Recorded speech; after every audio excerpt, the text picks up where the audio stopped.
Di sebuah kerajaan pesisir yang ramai, di mana debu jalanan menari di bawah terik matahari, tersembunyi sebuah lokakarya kecil yang beraroma kulit dan semir.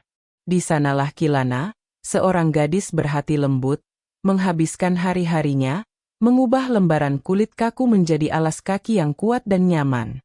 Namun, bakatnya yang sesungguhnya tersembunyi di bawah lapisan jelaga dan kesederhanaan, sebuah kilau yang menunggu puspa yang tepat untuk mekar dan menunjukkan pesonanya pada dunia yang seringkali hanya menilai dari penampilan luar. Kilana adalah putri tunggal seorang pengrajin sepatu yang usianya mulai senja. Ia seorang gadis berdarah Melayu, dengan kulit langsat yang seringkali tertutup noda semir dan rambut hitam panjang yang selalu ia gelung rapi agar tidak mengganggu pekerjaannya. Perawakannya ramping, jari-jarinya lentik namun kuat, terbiasa memegang jarum dan palu. Setiap hari, dari fajar hingga senja, ia membantu ayahnya di lokakarya mereka yang sempit dan remang-remang. Lokakarya itu terletak di sebuah gang kecil, jauh dari jalan utama tempat para bangsawan dan saudagar kaya berlalu lalang. Pelanggan mereka kebanyakan adalah para prajurit, petani, dan rakyat jelata yang lebih mementingkan kekuatan sepatu daripada keindahannya. Kilana sangat mahir dalam pekerjaannya. Jahitannya rapi, potongannya presisi, dan setiap pasang sepatu yang ia buat selalu pas dan nyaman di kaki pemakainya. Namun, tidak ada yang pernah memuji karyanya sebagai sebuah seni. Di seberang alun-alun kota, berdiri megah galeri milik Tuan Gemilang, pengrajin sepatu paling ternama di kerajaan. Karyanya selalu dihiasi benang emas, mutiara, dan batu-batu mulia. Sepatu buatannya menjadi simbol status dan kemewahan, dikenakan oleh para bangsawan dalam setiap perayaan. Kilana seringkali hanya bisa menatap dari kejauhan, memimpikan suatu hari nanti karyanya juga bisa dipajang di etalase yang terang dan dikagumi banyak orang. Namun, mimpinya terasa begitu jauh. Ayahnya selalu menasihatinya untuk realistis. Tangan kita ini tangan pekerja, nak. Bukan tangan seniman, ujarnya pada suatu sore. Tugas kita adalah membuat sepatu yang melindungi kaki, bukan yang memanjakan mata. Kilana hanya tersenyum tipis, meski di dalam hatinya ada sebuah keinginan yang lebih besar, sebuah hasrat untuk menciptakan keindahan dari kesederhanaan yang ia geluti setiap hari. Ia percaya bahwa keindahan tidak harus selalu datang dari kilau permata. Ia yakin ada cara lain untuk membuat kulit yang kusam menjadi bercahaya. Sebuah cara yang belum pernah ditemukan oleh siapapun. Setiap malam, setelah ayahnya tertidur, Kilana sering bereksperimen dengan berbagai bahan alami, getah pohon, arang kayu, hingga jelaga lampu, berharap menemukan formula rahasia untuk menciptakan kilau yang sempurna. Sebuah kabar gembira menyebar ke seluruh penjuru kerajaan. Putri Mahkota, Putri Anjani, akan segera melangsungkan pernikahan. Untuk merayakannya, pihak istana mengumumkan sebuah sayembara akbar, mencari pengrajin terbaik di negeri itu untuk menciptakan sepasang sepatu pernikahan yang paling indah bagi sang putri. Hadiahnya bukan hanya kepingan emas yang melimpah, tetapi juga gelar pengrajin sepatu kerajaan yang sangat terhormat. Berita itu segera menjadi pembicaraan hangat di seluruh kota. Nama Tuan Gemilang langsung disebut-sebut sebagai calon pemenang yang sudah pasti. Dengan sumber daya dan reputasinya, tidak ada yang meragukan bahwa ia akan kembali menghasilkan sebuah mahakarya yang bertabur kemewahan. Gemilang sendiri menyambut sayembara itu dengan penuh percaya diri, sesumbar di hadapan para pembantunya bahwa ia akan menciptakan sepatu yang bahkan lebih berkilau dari bintang di langit. Di lokakaryanya yang sepi, Kilana mendengar berita itu dengan hati yang berdebar. Ini adalah kesempatan yang ia impikan, sebuah panggung untuk membuktikan bahwa keindahan bisa datang dari mana saja. Namun, saat ia mengutarakan niatnya untuk ikut serta, ayahnya hanya menggelengkan kepala dengan sedih. Jangan bermimpi, Kilana, katanya. Apa yang bisa kita tandingkan dengan Tuan Gemilang? Kulit terbaik pun kita tak mampu membelinya, apalagi permata. Kilana merasa dunianya runtuh.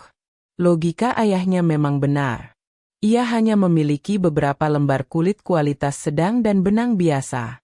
Tidak ada emas, tidak ada mutiara. Bagaimana mungkin ia bisa bersaing? Malam itu, dengan hati yang gundah, ia berjalan ke halaman belakang rumahnya, sebuah taman kecil yang tidak terawat tempat ibunya dulu menanam beberapa jenis bunga. Ia duduk di bawah sinar rembulan, menatap tangannya yang kapalan dan kotor. Rasa putus asa mulai menjalari hatinya. Apakah memang benar takdirnya hanya menjadi pengrajin sepatu di gang sempit selamanya? Di tengah kegalauannya, matanya tertuju pada serumpun bunga merah cerah yang tumbuh liar di sudut taman, sebuah jenis bunga yang tidak pernah ia perhatikan sebelumnya. Bunga itu memiliki 5 kelopak lebar berwarna merah menyala, dengan putik panjang yang menjulur anggun dari tengahnya. Bunga itu tampak begitu sederhana namun memancarkan pesona yang kuat. Tanpa sadar, Kilana memetik sekuntum. Saat ia menggenggamnya, kelopak bunga itu hancur di tangannya, meninggalkan noda kemerahan yang pekat di telapak tangannya. Ia mencoba membersihkannya dengan menggosokkan tangannya pada sepotong sisa kulit yang tergeletak di dekatnya. Saat itulah sebuah keajaiban kecil terjadi. Noda bunga itu, alih-alih membuat kulit menjadi kotor, justru meresap dan ketika digosok, permukaan kulit itu mulai memancarkan kilau yang dalam dan pekat. Bukan kilau dangkal seperti semir biasa, melainkan kilau hitam legam yang elegan, seolah kulit itu memancarkan cahayanya sendiri dari dalam. Kilana tertegun, matanya terbelalak tak percaya. Ia segera mengambil beberapa kuntum bunga lagi dan berlari masuk ke dalam lokakarya. Ia mengambil sepasang sepatu tua yang sudah kusam dan mulai menggosokkannya dengan kelopak bunga merah itu. Semakin ia menggosok, semakin dalam dan indah kilau yang muncul. Sepatu tua yang tadinya tampak tak berharga kini terlihat seperti baru, bahkan lebih mewah dari sepatu manapun yang pernah ia lihat. Kilauannya tidak mencolok, tetapi begitu elegan dan memesona. Sebuah harapan baru membuncah di dada Kilana. Ia tidak memerlukan emas atau permata. Alam telah memberinya bahan rahasia yang jauh lebih berharga. Bunga liar yang selama ini diabaikan di sudut taman ternyata menyimpan kunci dari mimpinya. Semangatnya kembali menyala, lebih terang dari sebelumnya. Ia tahu, ia mungkin tidak memiliki kemewahan, tetapi ia memiliki sesuatu yang tidak dimiliki oleh Tuan Gemilang sekalipun. Sebuah keajaiban. Mulai malam itu, lokakarya kecilnya menjadi laboratorium rahasia. Kilana bekerja tanpa lelah di bawah cahaya lampu minyak. Ia bereksperimen dengan berbagai cara, mencari teknik yang paling sempurna untuk mengeluarkan kilau dari sang puspa merah. Ia tidak lagi melihat keterbatasannya sebagai halangan, melainkan sebagai tantangan untuk menjadi lebih kreatif dan inovatif. Pendaftaran sayembara dilakukan di balai kota. Dengan ragu, Kilana membawa selembar formulir dan contoh kecil kulit yang telah ia semir dengan bunga rahasianya. Di sana, ia bertemu dengan Arion, seorang juru tulis muda dari perpustakaan kerajaan. Arion memiliki penampilan yang tenang dan cerdas, dengan rambut ikal sebahu dan kacamata tipis yang bertengger di hidungnya. Kulitnya berwarna terang khas orang-orang dataran tinggi. Tugasnya adalah mencatat setiap peserta dan konsep desain yang mereka ajukan. Ketika giliran Kilana tiba, ia disambut dengan tatapan meremehkan dari panitia lain yang melihat pakaiannya yang sederhana. Namun, Arion menatapnya dengan ramah. "Siapa namamu dan apa keistimewaan desainmu?" tanyanya dengan suara yang lembut. Dengan gugup, Kilana menyerahkan potongan kulit kecil itu. "Namaku Kilana. Aku tidak menggunakan permata. Keistimewaanku adalah kilau alaminya," jawabnya pelan.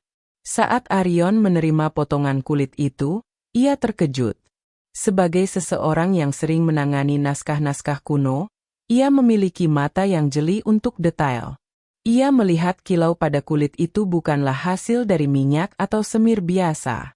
Kilauannya begitu hidup dan memiliki kedalaman warna yang unik.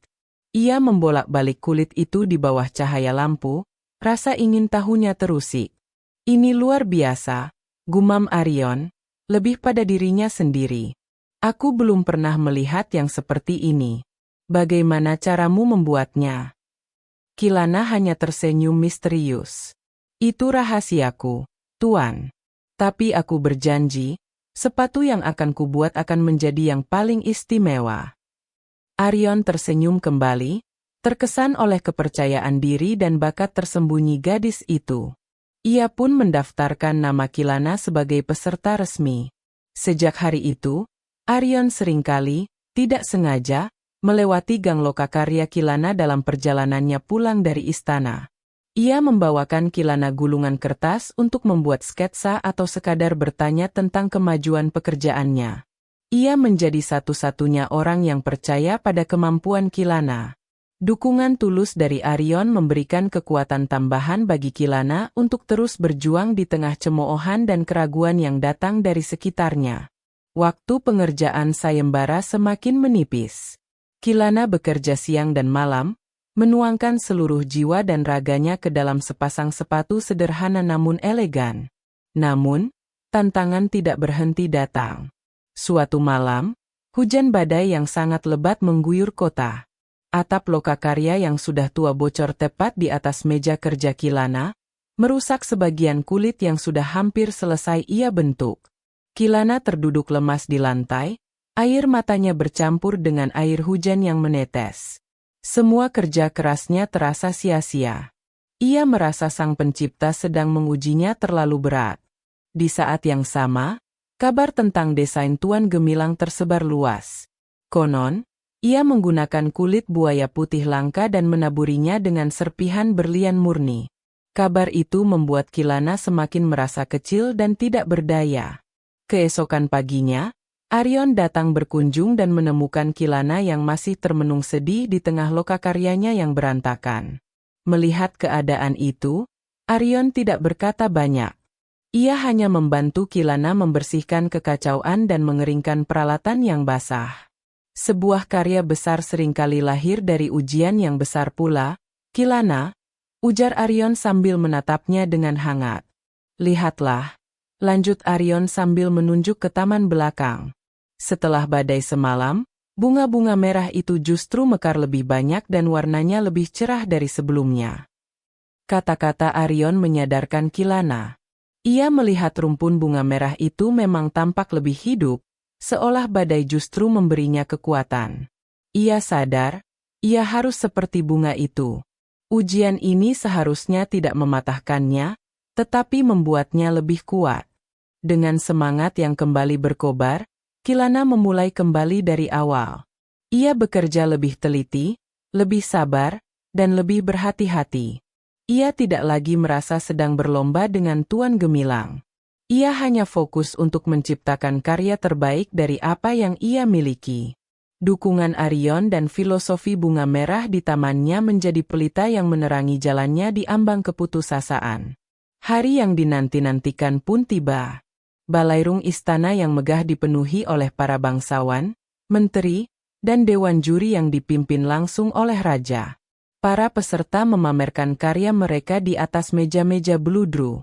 Karya Tuan Gemilang ditempatkan di tengah, paling menonjol. Sepatunya memang luar biasa berkilauan, memantulkan cahaya dari ratusan permata yang menempel di atas kulit buaya putih. Semua orang berdecak kagum. Ketika tiba giliran Kilana, suasana menjadi sedikit gaduh. Ia maju dengan membawa sebuah kotak kayu sederhana. Saat ia membukanya, banyak hadirin yang tertawa kecil. Sepatu di dalamnya memiliki desain yang sangat simpel, terbuat dari kulit biasa berwarna hitam, tanpa hiasan apapun. Sepatu itu tampak begitu polos dan tidak menarik jika dibandingkan dengan karya Gemilang yang gemerlap. Tuan Gemilang tersenyum sinis. Yang mulia, apakah ini sebuah lelucon? Membawa sepatu kerja ke dalam sayembara istana, cibirnya, yang disambut tawa beberapa bangsawan. Putri Anjani, yang duduk di samping raja, menatap sepatu itu dengan kening berkerut. Namun, Arion yang berdiri di antara para abdi dalem, memberikan anggukan kecil yang menguatkan kepada Kilana. Kilana menarik napas dalam-dalam. Dengan segala hormat, Yang Mulia Putri, ujarnya dengan suara yang jelas dan tenang. Keindahan sejati tidak selalu menyilaukan mata, terkadang ia hanya perlu cahaya yang tepat untuk bersinar. Dengan gerakan anggun, ia membawa sepatu itu ke dekat jendela besar, di mana seberkas cahaya matahari sore masuk menerangi ruangan. Saat itulah keajaiban yang sesungguhnya terungkap. Ketika cahaya matahari menyentuh permukaan sepatu itu, kilau hitam pekat yang magis seolah meledak dari dalamnya. Seluruh balairung terdiam. Kilauannya begitu dalam dan hidup, memantulkan warna pelangi tipis di tepiannya. Sepatu itu seolah dilapisi bludru malam yang ditaburi debu bintang. Keindahannya begitu halus, elegan, dan jauh lebih memesona daripada kilau permata yang kasar. Seluruh isi balairung, termasuk raja dan tuan gemilang, terpana melihat transformasi itu. Sepatu yang tadinya tampak biasa saja kini memancarkan aura kemewahan yang sunyi namun kuat. Kilauannya tidak menyakiti mata, sebaliknya, ia menenangkan dan menarik siapapun untuk terus memandangnya. Putri Anjani bangkit dari kursinya dan berjalan mendekat, matanya tidak lepas dari sepatu karya Kilana. Sang putri mengambil sepatu itu dengan tangannya sendiri. Ia bisa merasakan kehalusan kulit dan melihat betapa rapi setiap jahitan di tepinya. Ini indah, bisik sang putri, suaranya penuh kekaguman. Kilauannya seperti langit malam yang paling cerah. Ini bukan sekadar sepatu, ini adalah sebuah puisi. Ia kemudian menatap Kilana dengan senyum tulus. Bagaimana kau melakukannya? Dengan bangga, Kilana menceritakan rahasianya. Ia bercerita tentang bunga merah liar yang tumbuh di taman belakang rumahnya, bunga yang selama ini dianggap tidak berguna oleh banyak orang. Ia menjelaskan bagaimana getah dari kelopak bunga itulah yang ia gunakan untuk menciptakan kilau ajaib tersebut, melalui proses menggosok yang penuh kesabaran dan cinta. Ceritanya membuat para hadirin semakin terkesan. Raja kemudian berdiri dan mengumumkan keputusannya. Kemewahan bisa dibeli dengan emas, tetapi keajaiban lahir dari hati yang tulus dan mata yang jeli melihat potensi dalam kesederhanaan. Sabda raja dengan suara berwibawa. Sayembara ini dimenangkan oleh Kilana. Tepuk tangan membahana memenuhi seluruh balairung. Tuan Gemilang hanya bisa menunduk, wajahnya pucat karena malu dan tidak percaya. Kemenangan Kilana adalah kemenangan bagi semua orang yang pernah merasa diremehkan. Ia telah membuktikan bahwa nilai sejati tidak terletak pada hiasan luar, tetapi pada esensi dan kualitas yang tersembunyi di dalamnya. Putri Anjani dengan bangga menyatakan bahwa ia akan mengenakan sepatu buatan Kilana di hari pernikahannya, sebagai simbol bahwa keindahan sejati berakar dari hal-hal yang murni dan alami. Kilana dianugerahi gelar pengrajin sepatu kerajaan, dan lokakarya kecilnya diubah menjadi sebuah galeri yang indah atas perintah raja. Namun, ia tetap menjadi gadis yang rendah hati seperti sedia kala. Ia tidak pernah melupakan asal-usulnya dan bunga merah ajaib yang telah mengubah hidupnya. Atas permintaan istana, bunga yang tadinya tidak bernama itu secara resmi diberi nama bunga sepatu, sebagai penghormatan abadi terhadap karya Kilana yang legendaris. Kisah Kilana dan bunga sepatu menyebar ke seluruh negeri, menjadi inspirasi bagi banyak orang. Para pengrajin mulai memahami bahwa bahan-bahan paling berharga seringkali adalah yang disediakan oleh alam di sekitar mereka. Arion, yang kini telah menyatakan perasaannya, sering mendampingi Kilana, membantu mencatat berbagai penemuan baru Kilana dalam mengolah bahan-bahan alami. Mereka bersama-sama membuktikan bahwa cinta dan kerja keras dapat melintasi batasan status sosial apapun. Bunga sepatu kini ditanam di setiap taman istana dan halaman rumah penduduk, tidak lagi sebagai tanaman liar, tetapi sebagai simbol keindahan tersembunyi, inovasi, dan penghargaan terhadap hal-hal yang sederhana. Kisah ini mengajarkan pada semua orang sebuah pesan moral yang tak lekang oleh waktu, bahwa setiap hal, sekecil dan seremeh apapun kelihatannya, memiliki potensi untuk menciptakan keindahan yang luar biasa jika disentuh oleh tangan yang tepat dan hati yang tulus. Karena kilau sejati tidak datang dari apa yang menempel di permukaan, melainkan dari cahaya yang terpancar dari dalam.